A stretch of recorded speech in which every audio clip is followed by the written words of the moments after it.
Драги съграждани, драги съселяни, село Певците, сметището. И сега тук наистина така е интересна работа. Добри боклуци са събрани. Обаче, то не е по-фрапиращо, то си е направо грозна история. Това е екологична катастрофа. Обръщаме се в другата посока и обработваемата земя. И започваме да гледаме внимателно какво се случва тук. Сметището въобще не е почистено и обработваемата земя е изорана и от тук това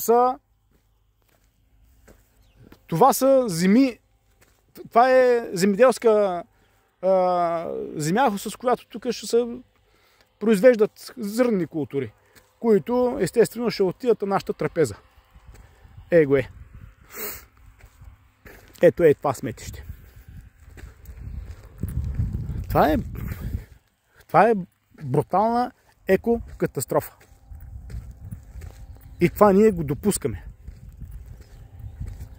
Това го правят тези същите хора, на които им плащаме заплатите. Те се подиграват с нас и ни троват. Съвсем безотговорно. Съвсем безотговорно.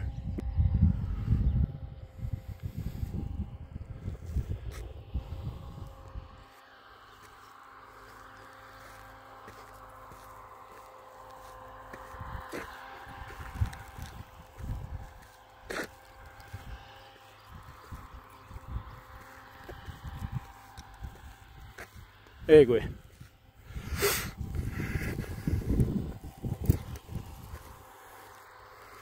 Екологична катастрофа. Храним се с сметище. Ето. Благодаря на господата кметове, отговорни за това.